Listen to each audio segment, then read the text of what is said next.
Good morning, everyone. I want to begin by expressing my gratitude to our community for their patience as we work to uncover the truth during this investigation. From the start, I made it clear that no stone will be left unturned in our pursuit of the facts. To those who have chosen to exploit this situation in any attempt to discredit or tarnish our agency or its employees for your personal gain and attention, shame on you. The men and women of the Hillsborough County Sheriff's Office have earned this community's trust through years of honorable service. And that trust will never be diminished by the mistakes of a few. This investigation began when we learned that a member of our office received outside assistance in completing academic coursework that they were required to do themselves. Upon learning of this misconduct and that it may involve additional employees, I immediately launched an agency-wide investigation. And this search revealed additional personnel were involved.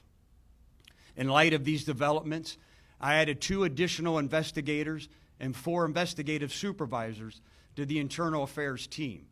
My goal was to expedite the process and ensure the investigation was handled thoroughly.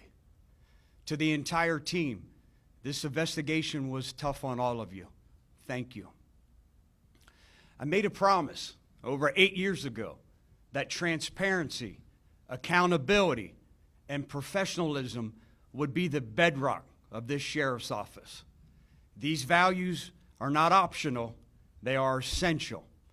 The public's trust depends on the confidence that we are honest, transparent, and willing to hold ourselves accountable when we fall short. These actions represent a lapse in judgment and a breach of the higher professional and ethical standards that law enforcement must hold ourselves to.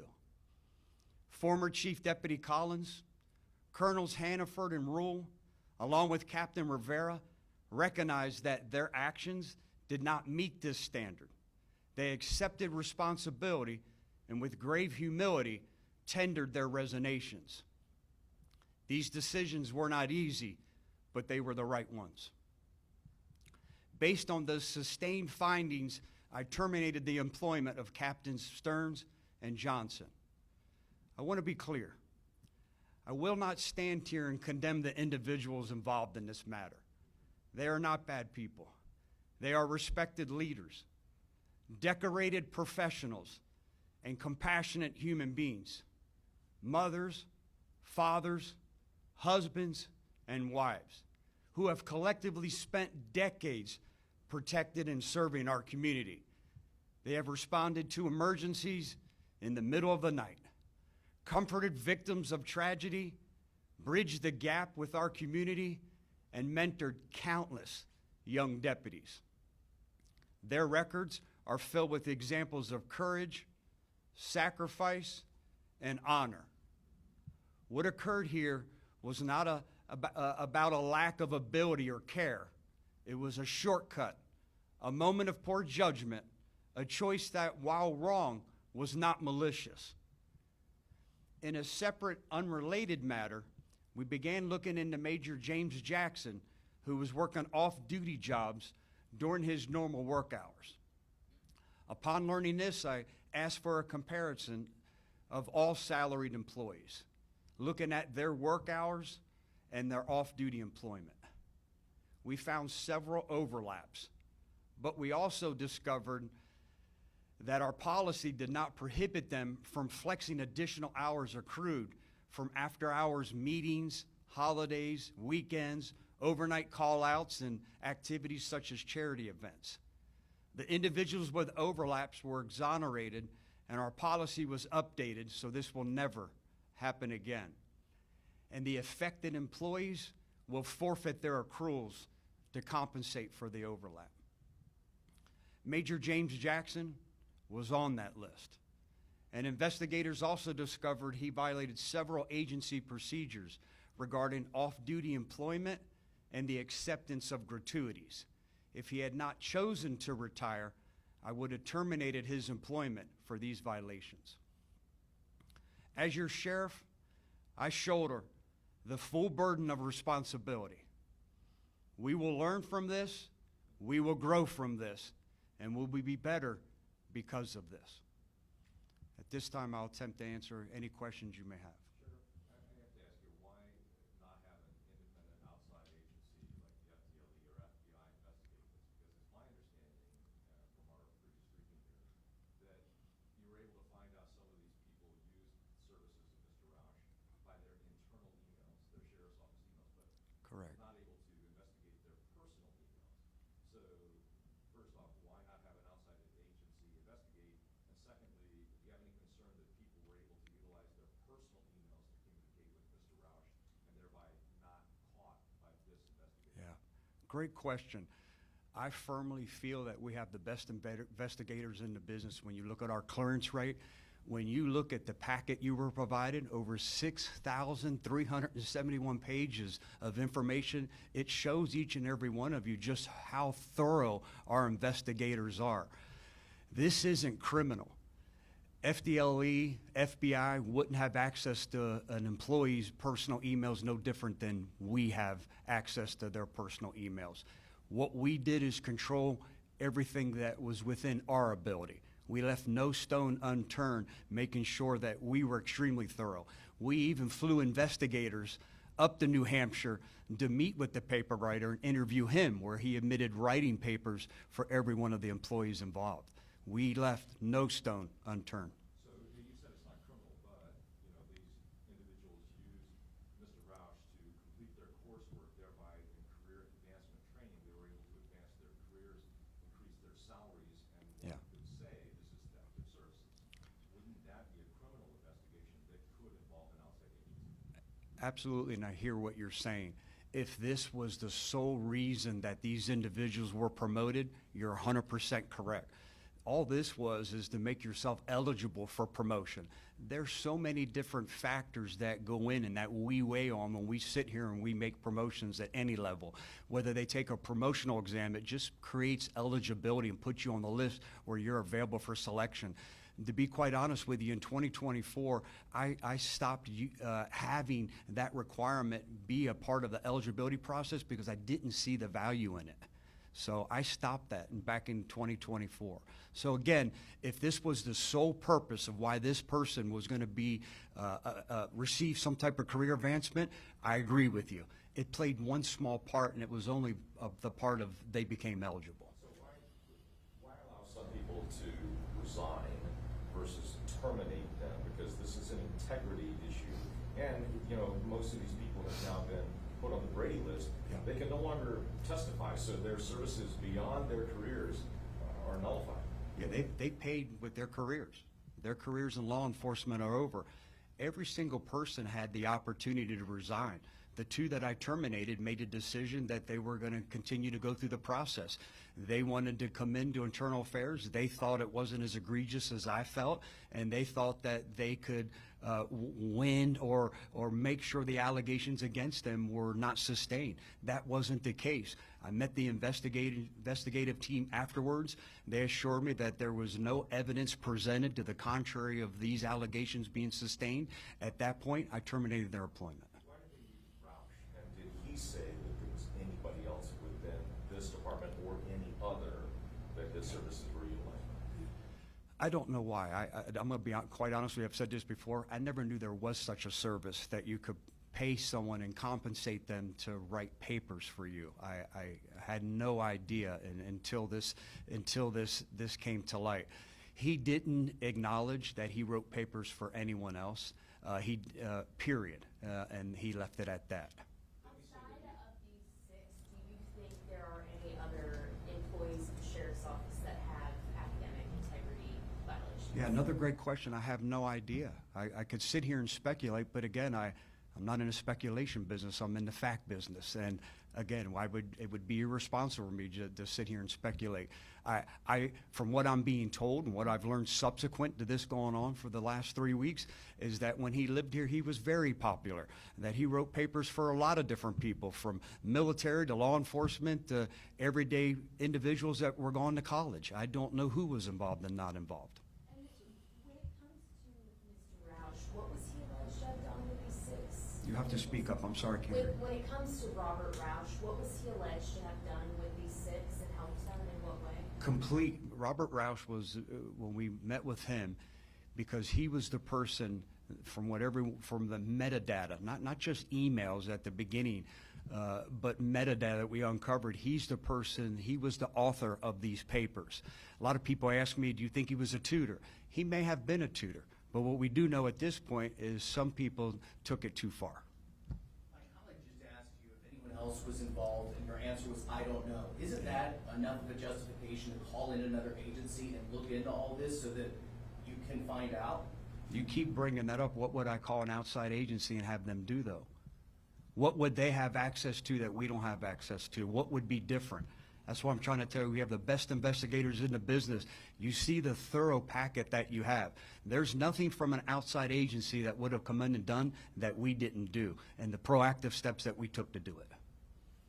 Several of the people implicated in this investigation attended St. Leo University. Do you know if Roush wrote papers for any of them while they were attending school there?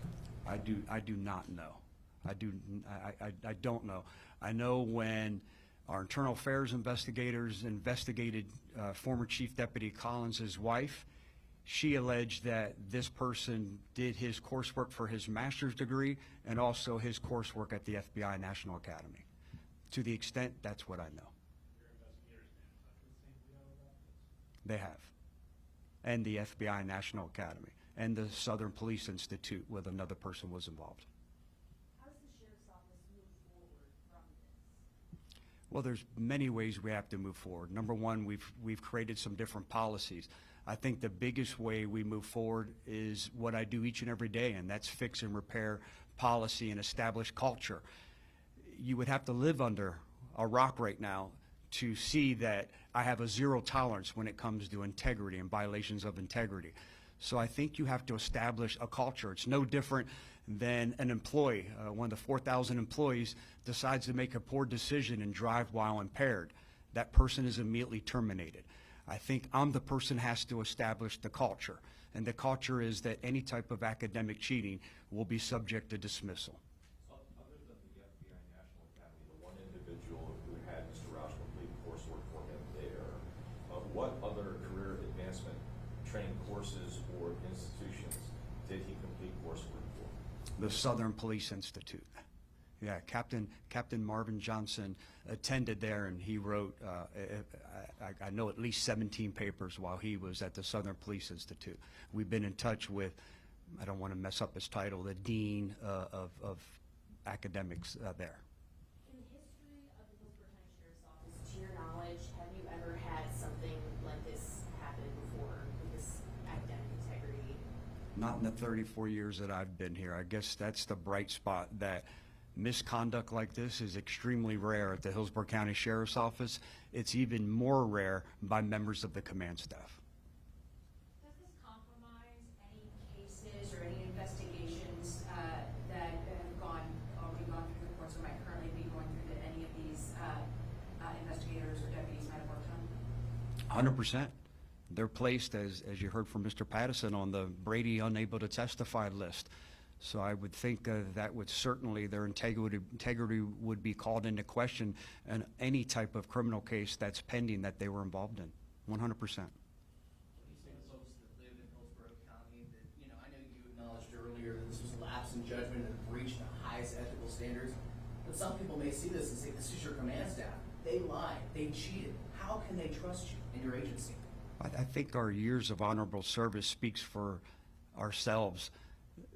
We have almost 4,000 employees. The actions of a few will never define the professionalism of this agency. Even if it's the command staff? Even if it's the command staff, especially when they see how it was handled. No one swept it underneath the rug. These individuals paid with their careers. Their careers in law enforcement, any law enforcement, are over. They paid the price. And I was the one who launched an agency-wide investigation. I was the one that called additional investigators because I wanted this community to have faith and confidence in us. This was done in record time. They have up to 60 days to complete an internal affairs investigation. They did it in a little over 2 weeks. You see how proactive we've been. That's how you establish culture. That's how you reassure this community that nothing changes. We're fortunate that we have a deep bench of talent. And I hate to use the analogy, it's no different than a star player on a football team, where a player goes down, the next one steps up. I'm fortunate. We've already made promotions on Friday. This big machine, this level of professional, high level of service that we provide this community continues. It doesn't take 1 minute off. So let me just make sure I'm clear, because there have been other instances of similar occurrences at other agencies across the country. Maybe not using this individual, but in some of those cases, there were criminal prosecutions. So, one more time, why not here? Yep. These individuals were not criminally prosecuted because there was no crime. What they did is, by completing coursework, having someone else complete their coursework, is make them eligible. There wasn't a singular mechanism that led to their promotion, or there was compensation based on whatever that was achieved. There's no additional monies received because you go to the FBI National Academy or the Southern Police Institute, or you complete your captain's project. All that does is make you eligible. If it was a singular reason this person was promoted and received additional monies because of this certification, I agree with you wholeheartedly. It played one small part in the promotion process or them achieving a certain rank. Is the FBI National Academy going to let more deputies from your sheriff's office come to their academy after all of this? Absolutely, they will. We had one attending while this was going on and while we were communicating. He actually, Chief Deputy Maurer, just graduated from there and was asked to sit on several panels while he was there because of his level of expertise. 100%. I talked to the Director of Academics at the University of Virginia myself, and was complimented because we were handling it as aggressively and transparently as we handled it. Do you know how much they paid Roush to do their papers for? I do not. That might be in the internal affairs packet, but I do not. I know that from being briefed by internal affairs, there was donation to his son's GoFundMe page in the amount of $100, and there were a few contributions at $100 rate, but I don't know what they paid or what his rate was. From what I'm learning again was that rate varied on the length of the paper, the number of references, how expeditiously the paper had to be completed. They were all factors on how he determined what his fee or charge would be. Can you tell us more about what steps you've taken to ensure something like this doesn't happen again? Yeah, I think the biggest step was, in addition to the policy change, is the culture. You know, these individuals that were terminated or resigned in lieu of termination, they were my trusted advisors. They were the individuals responsible for driving the culture, policy, procedure, and establishing this level of professionalism. Anyone that's in his agency sees what happened to them because of the decisions that I made. That will drive culture moving forward. Again, I hate to use the analogy, but it's no different than an employee who makes the poor decision to get behind a wheel impaired. They know that they're going to lose their employment immediately, and that's exactly what occurred here. Can you tell us about the people that you've promoted to replace some of the people who have left, and is anybody in particular difficult to replace? This is going to sound insensitive, so bear with me. There's no one in this office, including me, that's irreplaceable. The 187 years of history here at the Sheriff's Office has proven that. Is it difficult to replace individuals? 100%. It's no more difficult than asking lifelong friends that happen to be on my leadership team to leave. It's tough. It's tough, but no one's irreplaceable. Again, I can't express to you in this community how fortunate we are and how grateful I am to have such a deep bench of talent that you can turn to the next person and say, time to step up and go to this next step. Can you just quickly, the timeline, when it first started, when it was first brought to your attention, and when you started the investigation, kind of touch on the timeline there? Yeah, I know that's provided in the internal affairs packet, so I would hate to be pigeonholed into a certain day. I can tell you how we became aware of it. Going back in time, we learned from Chief Deputy, at the time, former Chief Deputy Anthony Collins' wife, sent an email to several individuals, one of them being me, with snapshots from text messages and emails of his communication back with what we later learned was Robert Roush, a person who authored and completed his coursework for him.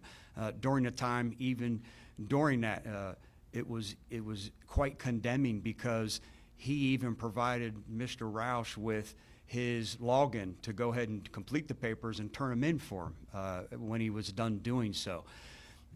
We received a request, coincidentally at the same time, from the Tampa Bay Times asking if anyone a major and above was involved in this.